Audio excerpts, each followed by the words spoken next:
मतदान सुबह 7 बजे से शाम 6 बजे तक होगा। पंचायत चुनाव के पहले चरण में भिवानी, झज्जर, जिंद, कैथल, महेंद्रगढ़, नूह, पंचकुला, पानीपत और यमुनानगर में भी वोटिंग जारी। 9 जिलों में कड़ी सुरक्षा के बीच पंचायत चुनाव के लिए वोटिंग हो रही है। इन जिलों में 61 ब्लॉक में 1278 पंचायत समिति और 175 जिला परिषद सदस्य मैदान में। हरियाणा के 9 जिलों में 6019 पोलिंग बूथ बनाए गए हैं। इनमें से 49,67,092 मतदाता अपने मताधिकार का इस्तेमाल करेंगे। कड़ी जिंद में पंचायत चुनाव के पहले चरण के लिए वोटिंग जारी, जहां जिला परिषद के लिए 159 और ब्लॉक समिति के लिए 594 उम्मीदवार मैदान में। पंचायत समिति सदस्यों, जिला परिषद समिति सदस्य के मतदान के लिए पहली बार बैलेट पेपर की जगह ईवीएम का इस्तेमाल हो रहा है। मतदान के पहले इन ईवीएम को पुलिस सुरक्षा में रखा जाएगा। 22 जिलों में पंचायत समिति सदस्यों, जिला परिषद सदस्य के चुनाव होने के बाद 27 नवंबर को इनके मतों की गणना करके सभी नतीजे एक साथ घोषित किए जाएंगे। दक्षिण कोरिया की राजधानी सियोल में बहुत बड़ा हादसा हो गया है। कल हैलोवीन फेस्टिवल मनाने पहुंचे लोगों के बीच भगदड़ मच गई। जश्न और शोर मातमी चीखों में तब्दील हो गई। लोग एक दूसरे को रौंद कर भागते हुए नजर आए। इस हादसे में 151 लोगों की मौत हो गई, जिनमें से 19 विदेशी नागरिक भी शामिल है, जबकि सैकड़ों जख्मी हैं। शनिवार की शाम सियोल के इटावन इलाके के प्रसिद्ध नाइट स्पॉट पर ये लोगों ने मास्क हैलोवीन बनाने के लिए जुटे हुए थे और कोविड विस्फोट के बाद में पहला हैलोवीन फेस्टिवल था। घटना का पता चलते ही पुलिस और मेडिकल टीम मौके पर पहुंची, जहां पर पुलिसकर्मी बेसुध सड़कों पर पड़े लोगों को सीपीआर देते हुए नजर आए। आदमपुर उपचुनाव से पहले कांग्रेस को एक बड़ा झटका लगा है। मुख्यमंत्री मनोहर लाल ने 70 से अधिक लोगों को बीजेपी पार्टी की सदस्यता दिलाई। हरियाणा बूथ कांग्रेस के पूर्व जनरल सेक्रेटरी संजीव बेनीवाल, बिड़गांव के गुरुद्वारा प्रबंधक कमेटी के अध्यक्ष बलविंदर सिंह, हिसार यूथ कांग्रेस के पूर्व सचिव भूपेंद्र सिंह गोल्डी बीजेपी में शामिल हुए। मलापुर के अंबेडकर सभा के प्रधान राजा राम समेत 70 से अधिक लोगों ने पार्टी की सदस्यता ली और सदस्यता ग्रहण कराने वालों में कई पूर्व सरपंच, पंच और सामाजिक संगठनों के लोग शामिल। आदमपुर विधानसभा उपचुनाव में भाजपा जसपा गठबंधन उम्मीदवार भव्य बिश्नोई के पक्ष में शनिवार को बम्पर ज्वाइनिंग हुई है और इस ज्वाइनिंग में भव्य बिश्नोई की स्थिति ऐतिहासिक रूप से मजबूत हुई। दूसरी पार्टियों से जुड़े सैकड़ों लोगों ने चंडीगढ़ में मुख्यमंत्री मनोहर लाल के समक्ष और आदमपुर में प्रदेश अध्यक्ष ओम प्रकाश धनखड़ के समक्ष भाजपा में शामिल होने की घोषणा की। सीएम मनोहर लाल ने वीडियो कॉन्फ्रेंसिंग के जरिए आदमपुर की जनता के साथ संवाद किया। इस दौरान सीएम ने कहा कि हरियाणा में 8 साल में अच्छा शासन है। सीएम ने कहा है कि हमने व्यवस्था में बदलाव किया, हमने समाज में भी काफी बदलाव किया, हमने 3C कैटेगरी पर भी काम किए हैं। सीएम ने कहा है कि हमने अपराध रोकने पर काम किए हैं, अपराधियों पर पहले से ज्यादा नकेल कसी जा रही है। आज हरियाणा के वातावरण में काफी बदलाव देखने को मिल रहा है। सीएम ने कहा कि भ्रष्टाचार को रोकने के लिए हम लगातार काम कर रहे हैं। भ्रष्टाचार को रोकने के लिए प्रशासन को खुली छूट भी दी गई। सीएम मनोहर लाल ने कहा है कि कास्ट बेस्ड पॉलिटिक्स को कम किया गया है, हमने जात पात क्षेत्रवाद को खत्म किया, हमने पर्ची खर्ची को खत्म किया है और गरीब परिवार के बच्चों को आगे बढ़ाया। सीएम मनोहर लाल ने कहा है कि हमने नौकरी में बार बार आवेदन को खत्म किया है और ग्रुप सी डी के लिए कॉमन एलिजिबिलिटी टेस्ट शुरू किया है। सीएम ने कहा कि 8 साल में 1,52,000 उद्योग शुरू किए गए। हमने 2.83 करोड़ रजिस्ट्री आबादी की है और 0 ड्रॉप आउट हमारा लक्ष्य है। सीएम मनोहर लाल ने कहा कि युवाओं के लिए अवसर बढ़ाए जाएंगे और हम काम के लिए हर व्यक्ति के लिए काम हमारा नारा है। सीएम ने कहा कि बुजुर्गों को अब पेंशन के लिए परेशान नहीं होना पड़ेगा। 49,000 बुजुर्गों की पेंशन अपने आप मिल रही है। हर व्यक्ति को ट्रेंड कर जरूरत पर उन्हें दिया भी जा रहा है। सीएम मनोहर लाल ने कहा है कि 5S पर हम काम कर रहे हैं। नई एजुकेशन पॉलिसी पर काम जारी है। हमारा यहाँ पर अस्पतालों की कमी नहीं है, डॉक्टर्स की भी कमी नहीं। सीएम मनोहर लाल ने कहा कि कृषि जमीन को ठीक करने पर भी काम जारी है। एमएसपी से कम वाली फसलों को हम खरीदते हैं और भवंतर भरपाई योजना से फसलों को खरीदते हैं। सीएम मनोहर लाल ने किसानों में पराली जलाने को लेकर कहा कि सरकार किसानों को प्रोत्साहित कर रही है, पराली को लेकर किसानों को समझाया जा रहा है। सीएम ने कहा कि पराली जलाने को लेकर कुछ किसानों पर जुर्माना भी लगाया गया। प्रदेश में 10 लाख टन पराली का इस्तेमाल हो रहा है। हरियाणा के मुख्यमंत्री मनोहर लाल ने पूर्व सीएम भूपेंद्र सिंह हुड्डा के कार्यकाल पर कटाक्ष किया। सीएम ने कहा कि हमने हुड्डा के 10 साल के शासनकाल की कुर्तियों को दूर किया है। सीएम ने कहा कि हमारी सरकार ने भ्रष्टाचार पर सबसे बड़ी चोट की है। मौजूदा विपक्ष का काम केवल विरोध करना है, विपक्ष अच्छा काम का भी विरोध करता है।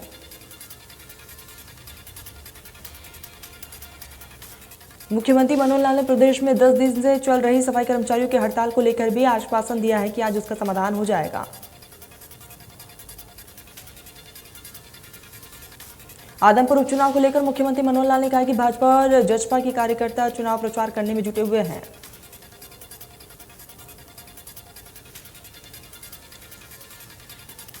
पूर्व मंत्री अशोक अरोड़ा ने जिला परिषद का चुनाव लड़ रहे कैंडिडेट के लिए बैठक कर और कहा कि भारी मतों से जिला परिषद के चुनाव में विजय प्राप्त करेंगे उनके कार्यकर्ता।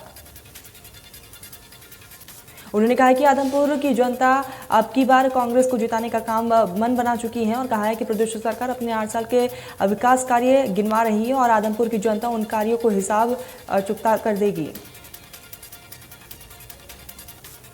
प्रदेश में पंचायत चुनाव को लेकर आरोप प्रत्यारोप का दौर भी जारी है। सभी सियासी दलों के नेता दूसरों पर आरोप जनता का दिल जीतने में लगे हैं।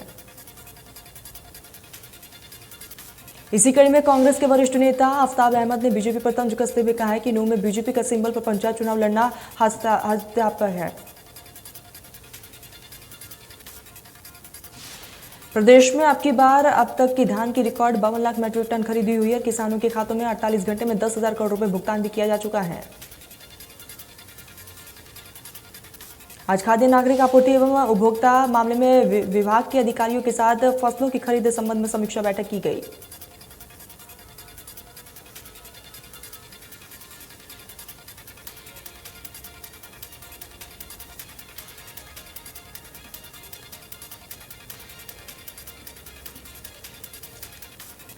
बैठक के बाद निकाय मंत्री कमल गुप्ता ने कहा है कि सफाई कर्मचारी से सकारात्मक बातचीत हुई है। सफाई कर्मचारियों ने हड़ताल वापस ले ली है। कमल गुप्ता ने कहा है कि 10 दिन में जमा कचरा 3 दिन में साफ करने पर सहमति बनी है। आचार संहिता की वजह से जानकारी साझा नहीं कर सकते हैं। 6 तारीख के बाद जानकारी दी जाएगी।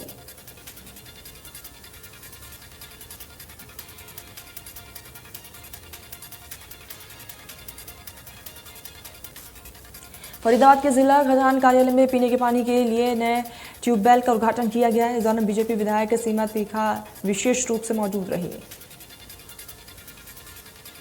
विधायक सीमा तीखा ने कहा है कि सरकार के पास विकास कार्यों के लिए धन की कमी नहीं है। मुख्यमंत्री मनोहर लाल मुझे बड़खल विधानसभा क्षेत्र में बिना मांगे विकास कार्यों के लिए करोड़ रुपए की धनराशि दे रहे हैं।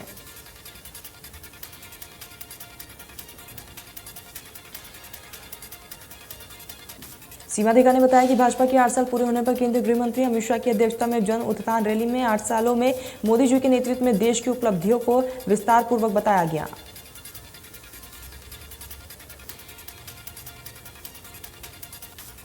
हरियाणा में 28,000 नंबर संदिग्ध मिले हैं, जिनमें से गुरुग्राम और फरीदाबाद में सबसे ज्यादा संदिग्ध नंबर मिले हैं। ये नंबर फ्रॉड और अपराध में इस्तेमाल किए गए हैं। इन्हें जल्द ही ब्लॉक कर दिया जाएगा।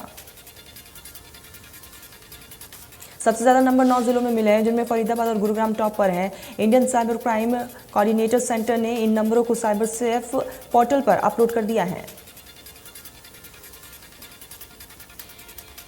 पलेगांव में 2 लोगों ने सरपंच पद के लिए नामांकित किए थे और इसी तरह के पंच पदों के लिए भी लोगों ने नामांकन किया था, लेकिन लोगों ने पंचायत करके एक सहमति बनी है और मानती देवी का सरपंच निर्विरोध बनाया गया।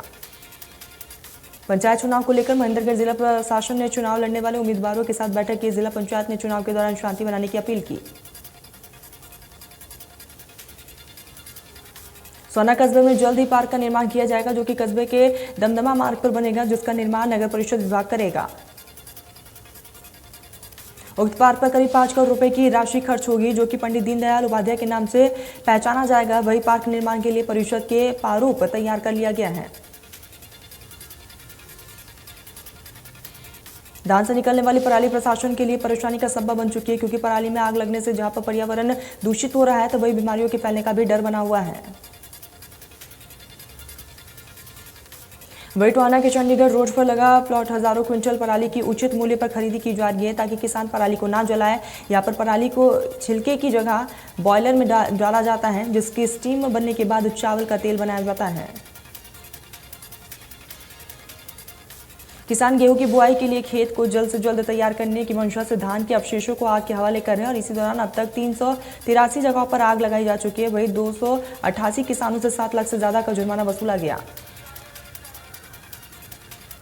सरकार की तरफ से पानों में आग नहीं लगाने वाले किसानों को प्रोत्साहन के रूप में 1000 रुपये प्रति एकड़ राशि दिया जा रहा है। वहीं पराली प्रबंधन को लेकर भी किसानों को जागरूक किया जा रहा है।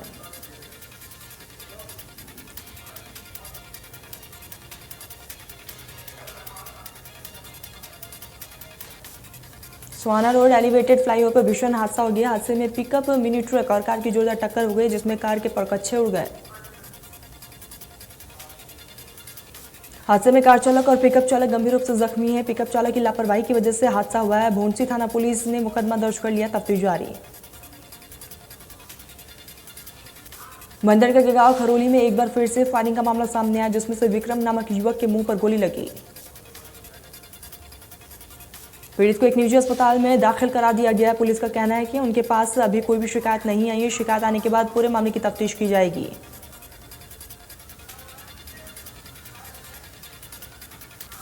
अंबाला के डीटीओ HCH अधिकारी रमित यादव और करनाल के MVO निरीक्षक जसमेर को विजिलेंस की टीम ने गिरफ्तार किया। आरोप है कि अंबाला के डीटीओ भी सुभाष चंद्र की तरह एजेंटों के जरिए ओवरलोड वाहन चालकों से रिश्वत लेते थे।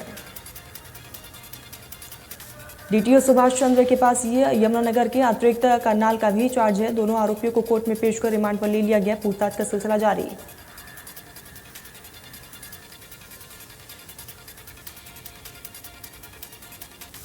हादसे में त्रिकोण पार्क के पास 2 गुटों में झड़प हो गई है और इस दौरान दोनों गुटों के लोग जख्मी हुए, जिन्हें अस्पताल में भर्ती करवाया गया। उपचार चल रहा है।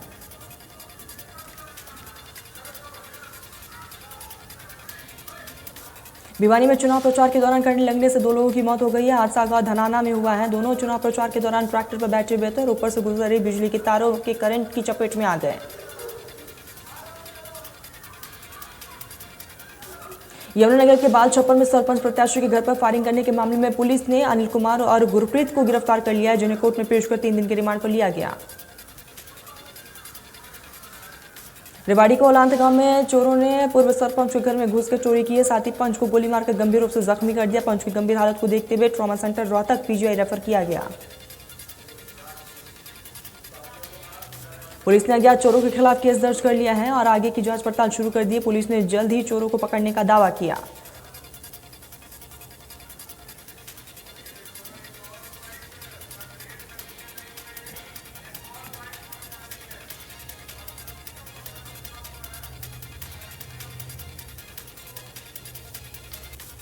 केसर में बदमाशों के हौसले बुलंद है और इस बीच अब बदमाश लुटेरे बनकर नेशनल हाईवे पर आने जाने वाले राहगीरों के साथ गुंडागर्दी और लूटपाट कर रहे हैं।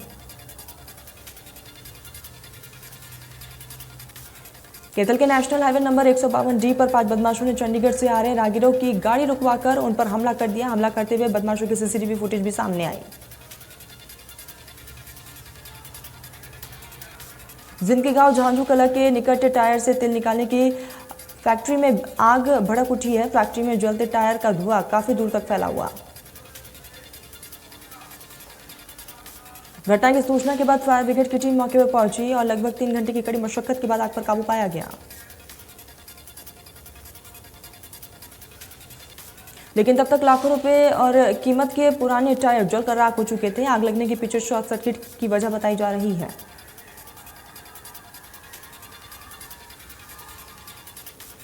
मौसम विभाग के मुताबिक अगले 1 हफ्ते में देश में 2 पश्चिमी विक्षोभ दस्तक देने वाले हैं। इसके साथ ही 6 नवंबर से मध्य भारत तक दिन में ठिठुरन महसूस हो सकती है। 6 से 7 नवंबर को पंजाब, हरियाणा, दिल्ली, उत्तर प्रदेश, राजस्थान की नहीं बल्कि गुजरात, मध्य प्रदेश, महाराष्ट्र, छत्तीसगढ़, उड़ीसा तक तापमान में तेजी से गिरावट देखने को मिलेगी। दिन से रात के तापमान में 11 से 17 डिग्री सेल्सियस का अंतर आ जाएगा। संयुक्त राष्ट्र सुरक्षा परिषद की आतंकवादी निरोध समिति के 2 दिवसीय विशेष बैठक का दूसरा दिन बैठक में आतंकी गुटों द्वारा नई और उभरती हुई प्रौद्योगिकियों के इस्तेमाल और उससे पनपने वाले खतरों पर चर्चा की गई।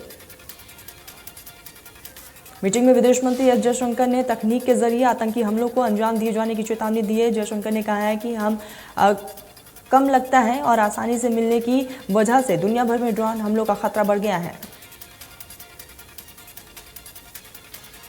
संयुक्त राष्ट्र सुरक्षा परिषद की आतंकवादी निरोधी समिति की बैठक के दूसरे दिन अंतर्राष्ट्रीय समुदाय के सदस्य इकट्ठा हुए और आतंकवाद से बचने वाले लोगों और पीड़ितों की याद में 1 मिनट का मौन भी रखा गया।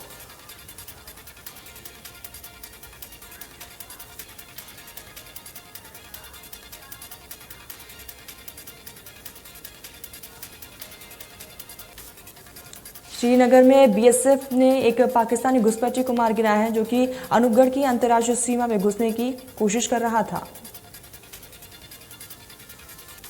दिल्ली एयरपोर्ट पर शुक्रवार रात इंडिगो एयरलाइंस की फ्लाइट के इंजन में ट्रैक ऑफ के दौरान आग लग गई है। खतरे को भांपते हुए पायलट ने इसे रनवे पर ही रोक दिया। इंडिगो एयरलाइंस की फ्लाइट में 144 पैसेंजर थे, सभी सुरक्षित थे। इंडिगो की तरफ से जारी बयान में कहा गया है कि तकनीकी खराबी की वजह से चिंगारी दिखाई दी।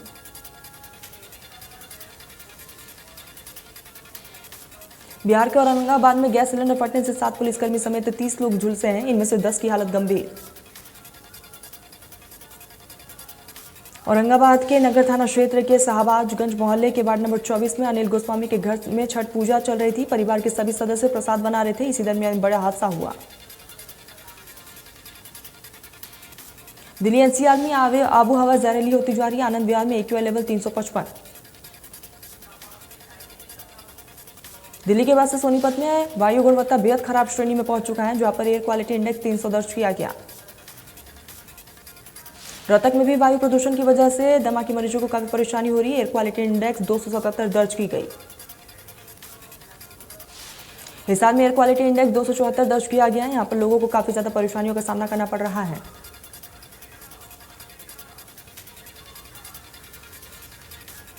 भिवानी में एयर क्वालिटी इंडेक्स 248 दर्ज की गई है। वायु प्रदूषण की वजह से लोगों की आंखों में जलन और सांस लेने में भी तकलीफ है। यूक्रेन पर रूस की तरफ से लगातार बम बरसाए जा रहे हैं, मिसाइलें दागी जा रही है। रूस हमलों के बीच यूक्रेन के बड़े हिस्से में बिजली आपूर्ति ठप हो चुकी है।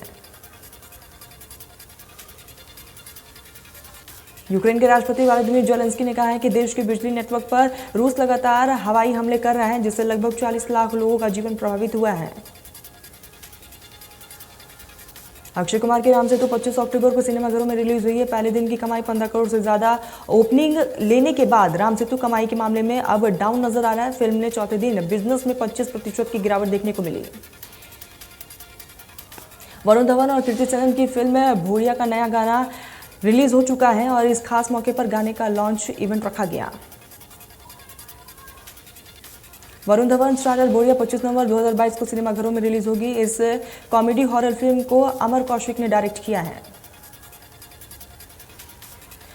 फिल्म कांतारा केजीएफ चैप्टर 1 को पीछे छोड़ते हुए कन्नड़ इंडस्ट्री की दूसरी सबसे ज्यादा कमाई करने वाली मूवी बन चुकी है। हाल ही में फिल्म ने 250 करोड़ का वर्ल्ड वाइड कलेक्शन किया है। सुपरस्टार शाहरुख खान की फिल्म डंकी की शूटिंग बरसात की वजह से थम चुकी है। नवंबर के मिड में सऊदी अरब में शाहरुख खान की फिल्म की शूटिंग पूरी करेंगे।